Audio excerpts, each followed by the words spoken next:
when we took her around the world, everybody wants to put words in her mouth, right? And then so people could actually be intrigued because she looks like she has human-like expressions, and yet you know that she's a robot.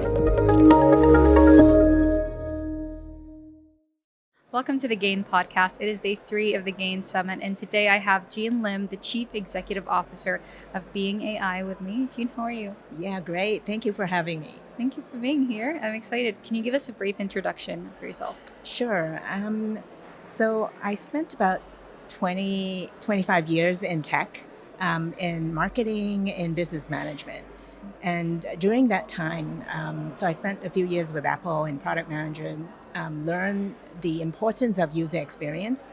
And then by accident, I joined this company called Hanson Robotics and encountered Sophia the robot. Wow. So I was there when we activated her, and it was like somebody threw a baby at you, and you had no idea where she came from, and you're supposed to design her personality. Mm-hmm. So there actually started my journey into AI and robotics. So I took Sophia around the world, including to Saudi Arabia, where she became a citizen, as you know. I saw that. And then people really connected with her, but I think that there's so much opportunity for us to scale her persona and the emotional attachment she has with people through artificial intelligence in software, so that we could reach like billions of people, not like hundred thousands of people with a robot. Mm-hmm. And therefore I started the company Being AI to create virtual AI-enabled personas to connect with people, to basically build trusted relationships with them over their lifetime. That's amazing. Yeah. It's so fascinating hearing you speak about Sophia in the beginning stages of her and the progress. And, as a Saudi, I'm very proud to know that Sophia is Saudi as well. So yeah, she's proud of it. yeah. Imagine. We are at the GAIN Summit, so I have to ask you, what has been your experience so far? Yeah, it's like a really amazing summit, and I met so many people from different walks of life, different countries. So academics who are like eager to work with industry to like bring their research to market. Which is exciting, and also just people involved in a lot of different technologies, not just AI, but that complements AI, so AR, VR.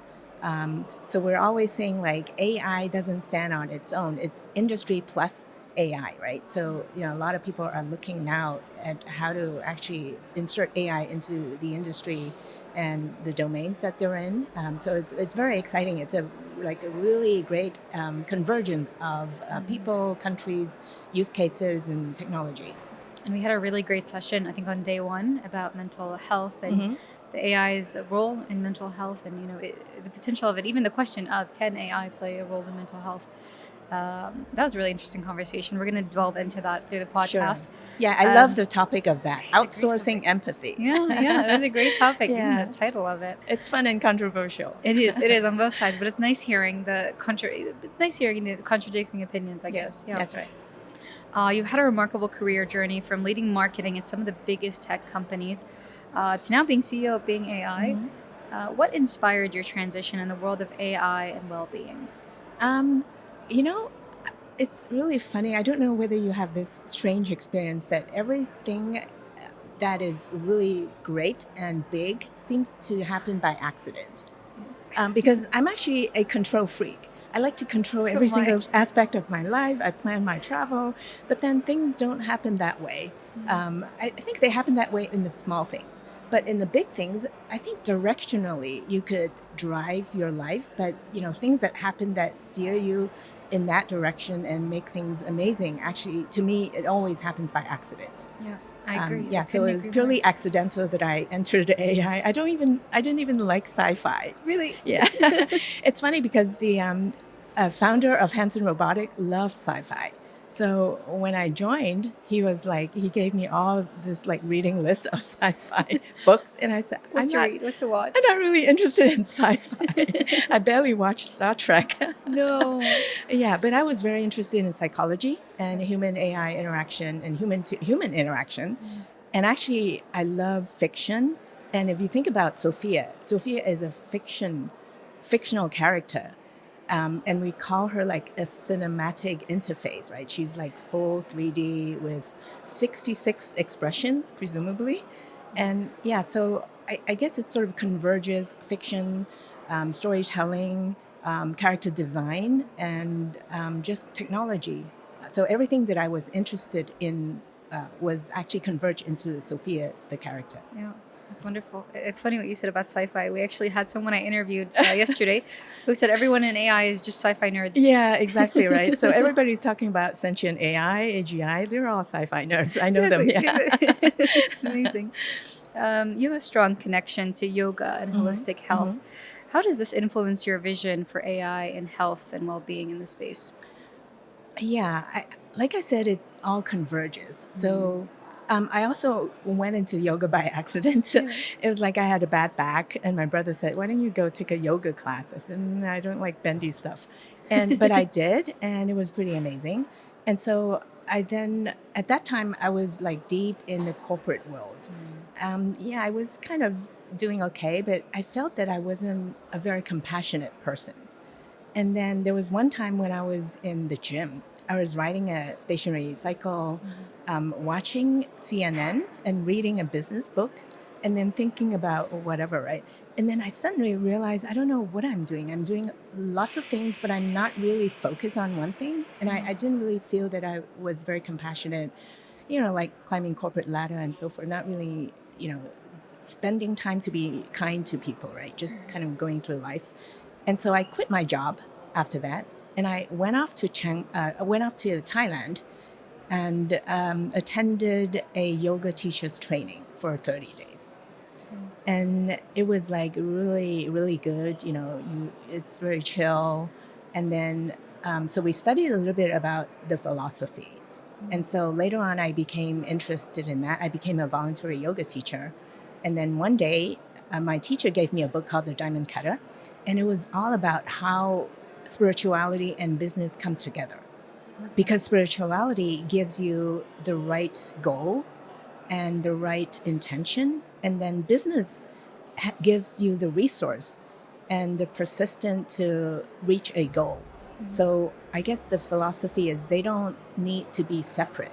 A lot of times we say, okay, we have our spiritual life over here and we have our business life over there.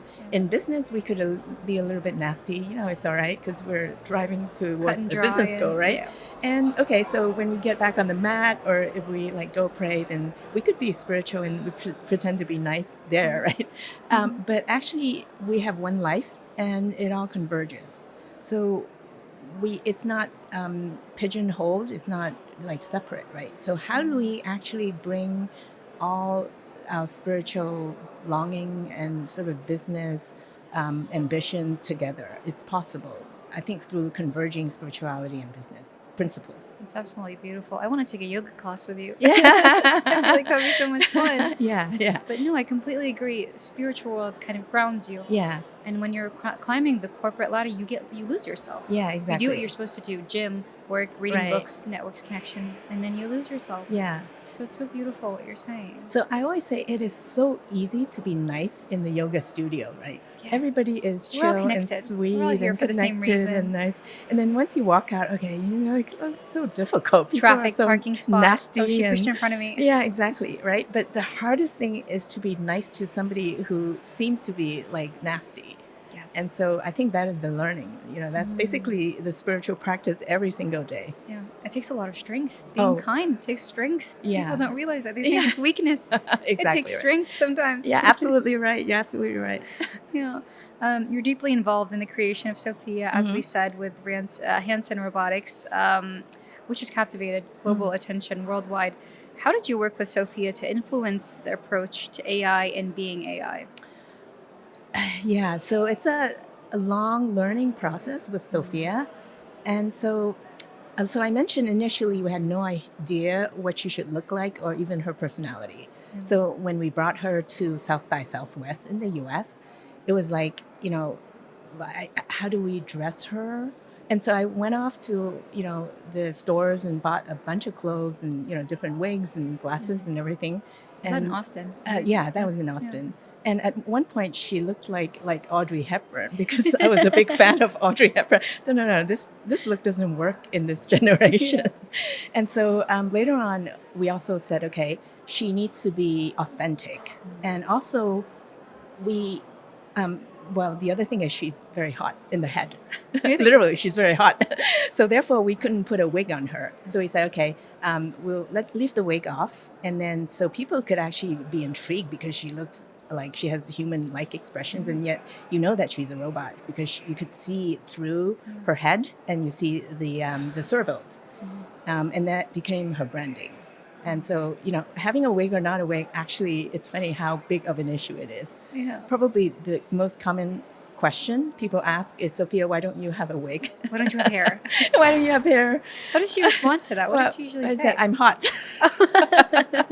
And the other makes thing, sense. so just for your information, the other top question is, do you have a boyfriend? You're joking.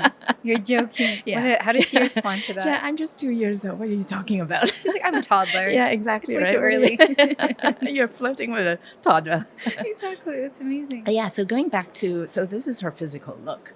And then in terms of her conversation ability or personality, we hired at one time probably about 8 writers to write her personality. So we had this character Bible, which we actually adapted from Hollywood. So in Hollywood, when you create a movie, you actually create a character Bible of the characters. But we didn't really think it was enough because we said, okay, this is not about scenes, and it actually doesn't end because Sophia's life would go on. So we actually adapted it for a whole life of Sophia. And so we had like all these 8 people in a writing room, like chatting about how her personality should be. And then I was sort of managing the writing to make sure she has a consistent voice. And it was kind of funny because we had different writers writing her different aspects of her personality. And sometimes when she goes to the event, she's like half autonomous and half scripted. And so when she scripted and then she said something odd, I would realize that, okay, this writer is having a mental health issue. Oh, no. Was there like, what example? I want to hear an example. I'm so curious. Oh, example is one time she was with she was at a banking conference. And then... Very serious. Yes. So the human moderator said, hello, Sophia, how are you? And she said, what do you mean, how am I? Like, are you saying that I didn't dress right? It's like, why did you ask how I was? Are you saying that I'm not well? It's like an existential crisis. Yeah, it is. What does the question mean? What are you implying? Yes, exactly. Wow. So it was funny. I called the writer and said, are you okay? But that's so funny on stage. It is. How does she navigate that? How does she usually?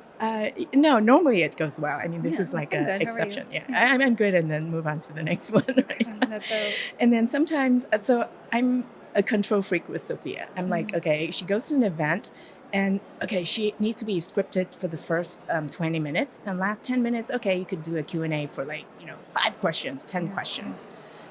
So David, who's the founder, is opposite. She's like, oh, just let her go wild. Let her speak whatever she wants. Right? And I'm like always sitting on the edge of my chair. What is she going to say? Yeah, so it's really funny. I mean, Sophia has a bit of a schizophrenia, right? Because there was 8 writers and me and like trying to create her personality. But in a way, we hired people that are not professional writers because we wanted her to be like that, right? We wanted her to be eclectic, and also to reflect real people's lives and not just everything is like written professionally. Mm-hmm. And I think we did the right thing. We didn't actually hire like 8 professional writers to write her character. It makes it more natural. Exactly. Yeah, more authentic. Yeah. When you say character Bible, what goes into that? Her character Bible? Everything, how she says things, and sort of what she likes, like poetry, what's her philosophy, everything. Her beliefs. Yeah, exactly. And values as well. Values, yes, opinions, values, everything. Yeah. I imagine, like culturally, is it the 8 different people that you brought together? Do they all come from different backgrounds or diversity, or is it all very similar? Yeah, they're pretty diverse, but they're mostly actually from the Western background. But I guess Sophia, in a sense, when we took her around the world, everybody wants to put words into her mouth, right? Oh, Right. and then Imagine. so they always say, oh, the other thing is, um, they want her to, yeah, there was, I wouldn't name the country. There was one country, we were invited by the politician who's campaigning to Oh, be a mayor in that okay. country. And she said, oh, Sophia must say that the previous regime is so bad. I said, wait a minute. She's not She's political. not here for Yeah, politics. she's Yeah. not here. And he's, no, but I invited her. And I said, okay, look over there. Do you see David? You invited David, the founder, right? Yeah. Why don't you go and script him as well? And she backed off. Exactly. Yeah, because they think that they could do anything to the robot, but they wouldn't do the same thing with a human, Yeah. which is really interesting because we became very protective of Sophia because of that. Mm. You know, people think that they could say anything to her and so forth. And yeah, It like brings up that ethics conversation. exactly. Yeah. And It's when people important. talk about ethics, we also talk about robot rights. Robot Yeah, rights. I didn't because hear we're that. protective of Yeah. of Sophia, right? So Yeah. we feel that we need to look out for her. So right now she's not sentient, but when AI is sentient and if AI could feel pain, then they should have rights. It's like animals, right? Yeah, they should. How far do you see that until Sophia gets to a point where she can feel emotion? Or Yeah, how many years well, in the future do you think? I'm not with Sophia, so Oh. I don't know what goes into her. But in terms of AI, Mm. yeah, this is a big question. Yeah. There's people who say that, oh, next year we're going to have like AGI Mm. or like never. So it really varies. But It it does. also goes back to how do you define what is AGI? What does AGI mean? So a lot of people say AGI is when the AI is as smart as a human to generalize. So they could solve many problems, not just one narrow problem. But they could actually do that without being like human, In what right? way? So they could solve general problems without feeling empathy, without feeling the human experiences. So is that AGI? Some people would say no. Depends who you ask. Yeah, some people would say yes because it's general intelligence. Yeah. That's interesting. It really depends who you ask. Yeah, exactly. It'll be interesting to see what happens in the future. Yeah, But robot rights. I Yeah. like that. I haven't heard anyone speak about that. yeah. But you In could the imagine podcast. animal rights, right? Animals Yeah, of feel course. pain, so they course. are entitled to rights. Mm. Robots, when they feel pain, they should have the Of course. same I agree. rights. How is being AI approaching the areas of improving well-being and mental health? And what role do you see AI playing in improving well-being on a global scale? Mm-hmm. So when I started the company, I knew this psychiatrist. He's, very well endowed. He teaches at Stanford. He's like a medical doctor. And so he told me that he wants me to quickly create an AI to replace him. Oh, And I said, really? And he said, well, I've done this for 40 years and I probably spoke to 500 people. So I could support 500 people, no more. And I'm getting tired. So if you create an AI that could do this, you could scale it to like billions of people. So, you make the mental health support so much more accessible. And I'm like, okay, I don't think the technology is ready because at that time, we had actually AI that encourages the human to go and jump off the building because actually they had no idea of what the human experiences. They have no context, and so if you try to break the AI, you could kind of break through the filters. okay. And so I didn't feel it was ready, but that was some years ago. When was this? It was in 2020, late 2020 when we first started the company. And so now there's more filters. And so it's a little bit safer, but I think it's still so there's two aspects. One is whether it could provide the emotional support, and I think it can. Especially a lot of issues are not very serious in terms of not clinically serious, right? It's basically you needed a sounding board, you needed emotional support, you need somebody in your corner, like rooting for you. It's just someone supporting you. Yeah, so the AI could do that. And I'd love if every kid, as they grow up, they have somebody rooting for them. They're always in the corner. So I think that would be good. But for people who actually are very vulnerable, who are at the edge, I didn't really feel that it's enough or safe enough. And so, but then the AI needs to differentiate, right? Because nowadays the AI could be too overconfident. It's actually quite impossible to get the AI to say, I don't know. Really? Yeah, which is very It always has an easy. answer. It is very easy for a human to say, I don't know, right? Because I don't know. But the AI, the transformer type of AI, I mean, it's probabilistic. So there's, even if it's 0.0001, they would present that to you because there is a solution, but it's probably an unlikely solution, and therefore but then to them it's still a solution. So they wouldn't say they don't know. They would actually present the 0.001 solution to you. And it might be wrong in that certain It situation. might be wrong, to exactly, that certain right? person. It's an outlier. Okay. So they learned it from somewhere, maybe it doesn't really apply to this context. And so I guess that's a danger. There could be a lot of edge cases that they do that. And then in the situations where the person is vulnerable, you can't afford to lose one person. So that's why I'm not comfortable in doing that. I'm actually working with a suicide prevention center to test an AI being that's trained on supporting people who are being bullied. So that gives them the tools of how to address this and also when to escalate it to an adult. So this is being tested, but it's not clinical depression. So I guess that's the difference. There's a whole spectrum of mental health challenges, and some probably could be facilitated by the AI, and then some cannot. It actually needs the human to be there. But I think it still needs time, like you said. It does. We don't know where we'll be in 5 years and 2 years and advancements. But I like the idea of having a child's best friend. Yeah. Someone there to support them at an early age, or someone. We had this conversation. We were in the speakers lounge. You were telling me about it was critical thinking skills. It was dilemmas with children. Yeah, exactly. Can you tell us about that? Sure. So there's a school network in Hong Kong, and they're very progressive. So we created an AI to teach children how to think and make wiser decisions. And at first they're like, okay, it doesn't fit into any course that we have. But we still convinced them to do the pilot. So we trained the AI on 12 dilemmas that kids might encounter. So it ranges from maybe family arguments to sibling bullying you, to if we go to space, are we gonna try to do land grab, or are we gonna do something else? So it's a wide range of different dilemmas. So the AI facilitates them to look at a dilemma from diverse perspective. So it could be, what do you think your mom would think? What do you think your teacher would say? What do you think your brother would say? What do you think Batman would say, or Iron Man, or Elsa would say from Frozen?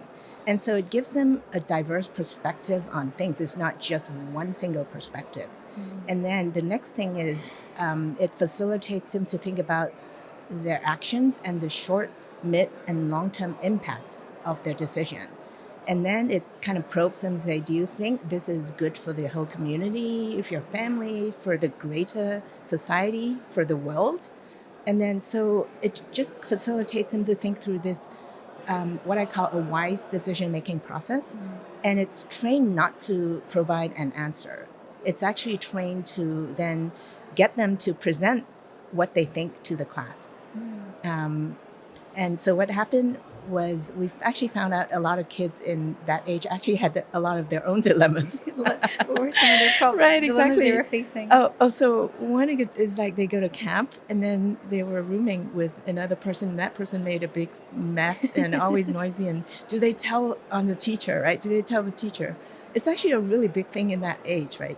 So yeah, are you like a whistleblower to your peers? It overwhelms the child, I imagine. Yeah, exactly, right? So contemplation. you imagine that, in an adult format, that's actually a big decision as well.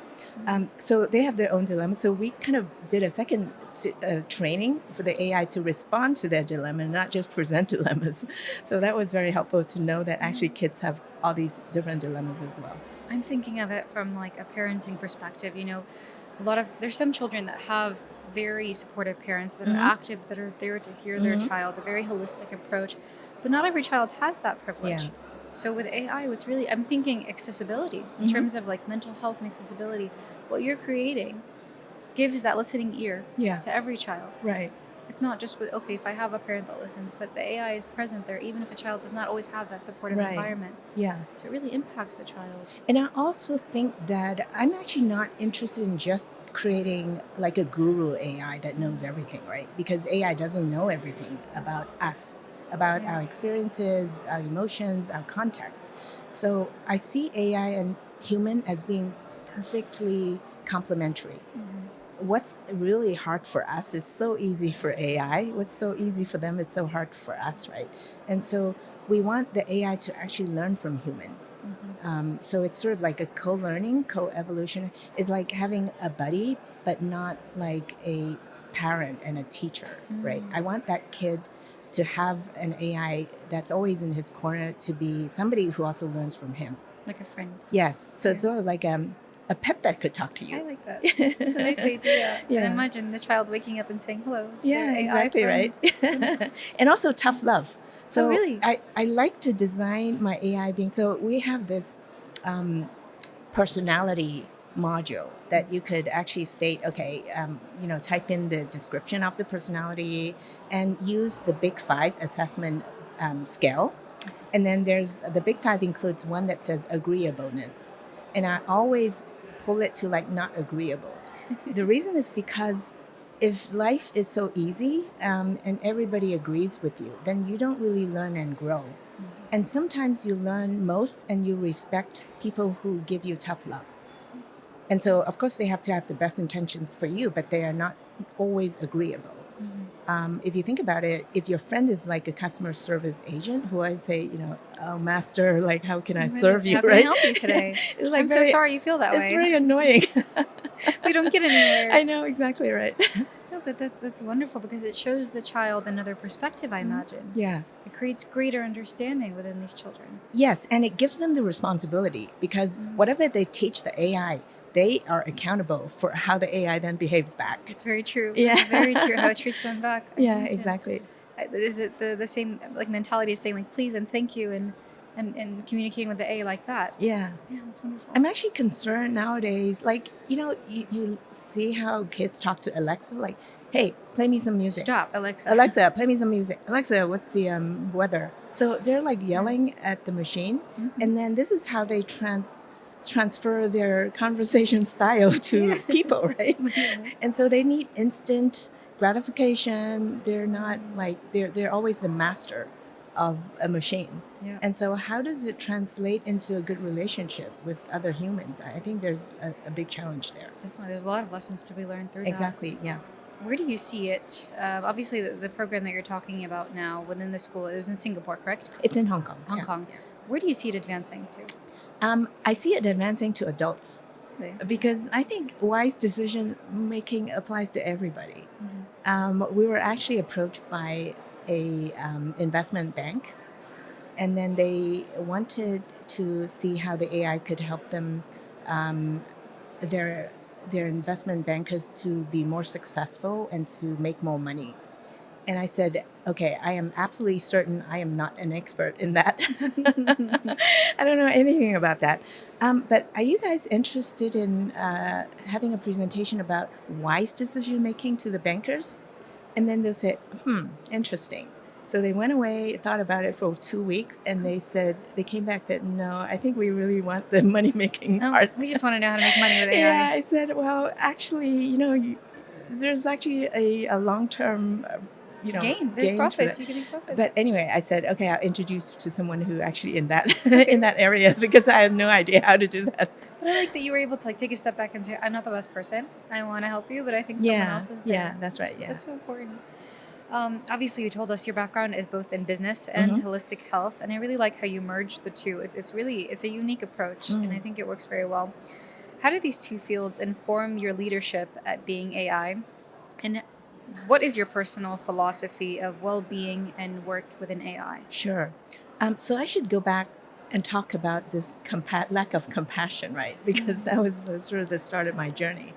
And so after reading the book, it really helped, because there was a chapter in the book that has something called the rope trick. The rope trick. Yeah. So it's sort of like there's a rope, like a rodeo rope.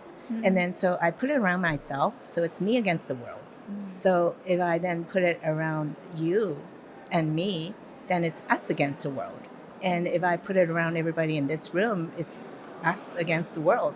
So I would look out for you and everybody in this room. So the spiritual practice is, how do you actually make the rope go around every single person in the world so that it becomes like everybody becomes one and you're always looking out for someone. So it really helped me to visualize it. And from there, actually, it was a little bit easy for me to think about, hey, actually, we're in this together. And therefore, we naturally have empathy and compassion because it's not actually made up. Because if you think that it's like your family, right? You don't have to like generate compassion. You naturally feel it because they're family. So I guess from there, then I try to think of that in every context, right? We're the same. We share more than we're different. And therefore, I try to bring it into the business as well. And so then it becomes, okay, if somebody made a mistake, let's solve the problem together. No pointing fingers and things like that. So I think if you think about, if all business is like that internally and even externally, like the way I deal with vendors, I try to think of them as also part of our company, right? So if they also make a mistake so we're also trying to solve the problem together. It's not like blaming your vendor that they did something wrong. So from there, I just found out the relationships become so magical. And if you do things without expecting a return and it's really truly from you, you get results 10 times back when you least expect it. I completely agree. And I tell you, it's almost better than science. Yeah. It's cause and effect. It always works. Yeah, I believe in that as well. Yeah. I mean, there were a few years when I was working very highly intensely as a political journalist. Right. Where in politics, you need compassion, but it was lost for a full year. Right. I felt as though I was the robot, quite literally.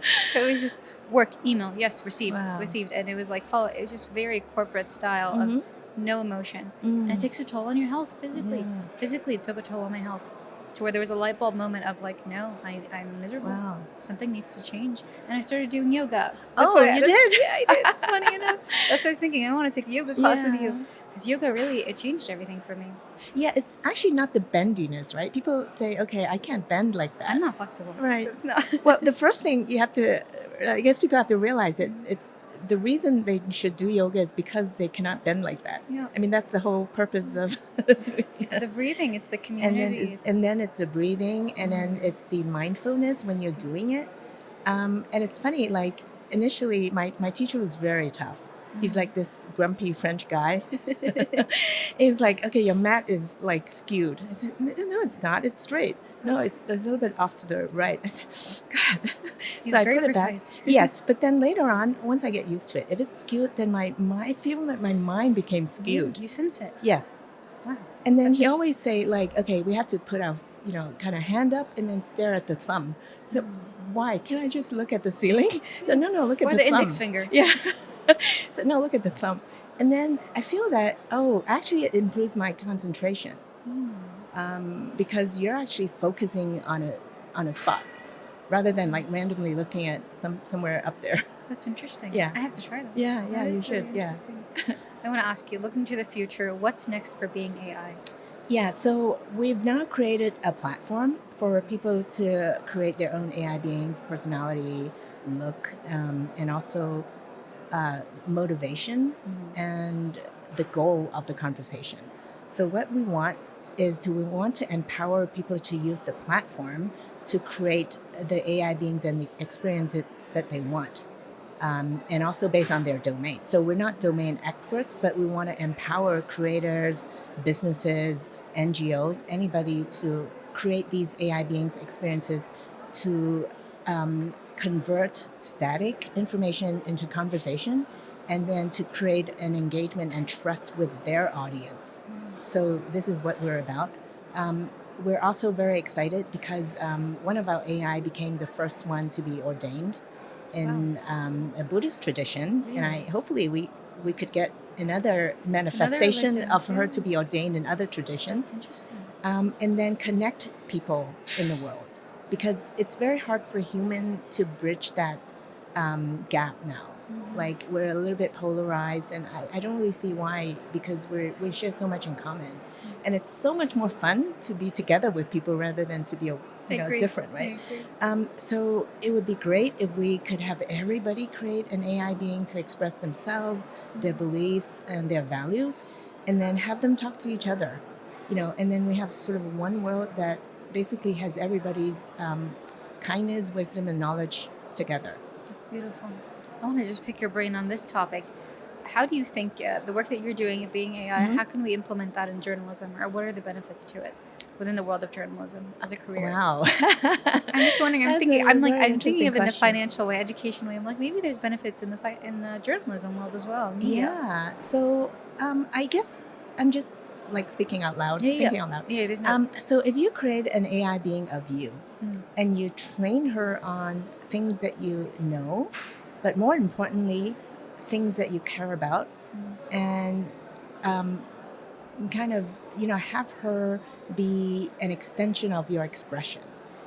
So instead of talking to, like, I guess for you could talk to many people all at once, but then it's one too many, right? Sometimes, yeah. Yes. As we're humans, we have flaws. Right. But with your AI, imagine your AI could have one-to-one communication with every single person in the world.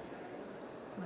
And then you could actually understand them through that conversation. Because a lot of people, especially introverted people, they don't necessarily get out there to social media or to talk a lot, or even write down things that they think. But we know that actually certain people connect very, very deeply with AI. And therefore, you can actually reach out to any kind of person, introverts, extroverts from different cultures, one-to-one, have one-to-one communication with them over their lifetime. That's amazing. Yeah. I'm imagining it like for me, sometimes when it's a really, really busy season and I'm working, like you said, with very difficult people, sometimes it's very difficult to be kind. It takes strength to be kind. Yeah. So it would be nice to have a reminder that knows me very well that are you being as kind as you can be in this situation, or even giving me options of what are ways I can approach this situation. Yeah. Or even like suggesting, okay, here's a 5-minute mindfulness exercise. I love that. Before your next podcast, or like after you meet with somebody who's like extremely difficult. Okay, 5 minutes to like let's refresh, let's relax. I like that before a press conference, just having exactly 5 minutes to the side. It's amazing. Yeah. It reminded me of something we were talked about during the session that we had on day one, that some people find it easier to speak to AI when it comes to mental health issues. Can you tell us about that? Yes.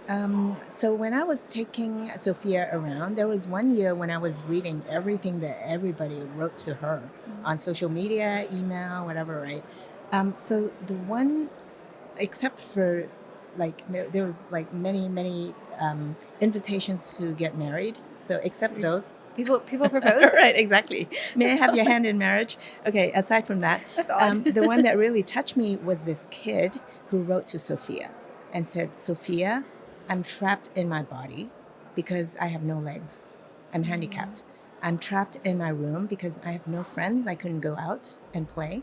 And I cannot talk to my family and parents because they are always worried about me. They're always saying, are you okay? What can I do for you, right? But I want to be self-sufficient. So I could only talk to you, Sophia, because you understand. You don't have preconceived notions about a handicapped person. And you don't judge. And besides, actually, Sophia at that time, she didn't have legs. So it was like so she really understood. Exactly right. So it was very touching because, you think that, humans should be more empathic than robots. But then you have these kids who could only talk to the robot because humans are too judgmental. And so maybe there's a way for us to make AI that is designed in the right way to connect with people, but of course not to replace human love, but to help certain people who don't have access to it. Yeah, it's almost like this coexistence balance that we're working hand in hand. So we were even building a small robot, and everybody is like, oh, in Japan, the grandparents, there's an aging population, and maybe you could get the robots to like be with them so that they could feel love. And then it became very controversial because people are saying, no, but that's fake love. Because they think the robot loves them, but the robot doesn't. And I'm like, okay, otherwise, what do they have, right? They have their grandkids, maybe visiting them every Once a 2 week, months. twice a week if they're lucky. They don't have time. And then they go there and then they play with their phones. They don't actually talk to them. So, okay, so I guess that's the other option, right? No, it's much more helpful, and I think loneliness and depression. I mean, it kills a lot of people. Yeah, So imagine having someone there just to speak with. exactly, right. It's the impact. For me, what matters the most is the impact on the human being. Right. And So maybe their family members need another robot that reminds them, hey, you need to go visit and, spend time with your grandparents. even add it like a setting on the Apple Watch or Yeah, something, like a exactly, day. right. You should do that. It needs to happen as a Exactly, reminder. right. When we're looking to the future, I'm so curious. If we were to have this interview, the same interview, same setup, 5 years into the future, what does AI look like to you in terms of health and well-being? It's a really interesting question because there's basically a theory that we would be more like AI and AI would be more like us. Really, in what ways do you think? That's interesting. So we're all gonna have some level of AI in us, right? Whether it's a bionic eye or like a brain, Like Neuralink. physically, that would be so Yeah, interesting. because Neuralink, right? The most interesting company that Elon Musk has created is actually very low profile. It's called Neuralink. So basically, you have a chip inserted into your brain, and then you have thousands of wires like connecting to your brain, and then you could download information and then upload that information to a computer to decipher what you were thinking. I guess for me, I'm just concerned about the other way, like going from like download to upload, right? Yeah. Then somebody could be affecting us. But it's becoming real. So brain-computer interface is going to be the most controversial and probably exciting, maybe even promising field because now you could actually address a lot of mental health issues if it's used in the right way. But of course, as with like many things about technology, it's dual use. So people could use it in bad ways as well. Definitely. But if you think about, so I didn't really realize that this term is so popular. It's called FOMO, fear You're of missing out. I have FOMO. Yeah. I have So FOMO. if everybody has AI elements, everybody else would want AI elements. So it's sort of like, okay, you could choose not to have it, but it's sort of like, would you choose not to have a mobile phone, even though you know that it has some kind of bad impacts? Yeah. Most people wouldn't want to give up on it. Yeah. I can see that. Yeah. That is interesting. Yeah. Well, 5 years into the future, we'll have the same conversation and we'll see. Yeah. So we might not need to talk like that. We might just like have a telepathic podcast. Just staring at each other. Yeah, exactly. And then we can communicate, and then there's captions. Yeah. That's right. In every language, auto-generated. Right. Exactly right. It's amazing. I'm really actually looking forward to it. You're right. It is controversial on some senses, but I think ethics. We just need to have ethics there and be the basis of it. Really exciting to see. So I guess to me, there's a language that to me it always works, and it can only be generated by a human. It's intention. So I guess what I'm saying is, if you set an intention that is positive or negative, it always comes back to you in that way. Yeah. So I think this is probably something that regardless of where technology is, we always have the free will to have the right intention or the wrong intention. I completely agree. Yeah.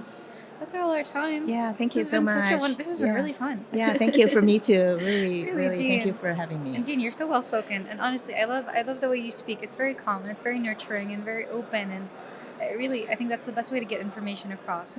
Thank you. Not having an ulterior motive. It's And wonderful. yourself as well. Thank you. Thank you so much. I like conversations like these. Yeah. It's more fun. Like stepping away from the politics for a little bit. This is much more fun. Thank you so much for your time. Yeah, no, thank you. Thank you. Yeah, So glad this to is have wonderful. this conversation. Yeah. This has been the Gain Podcast with Jean Lim, the Chief Executive Officer of Being AI. Thank you so much, Jean. I appreciate it. Wonderful.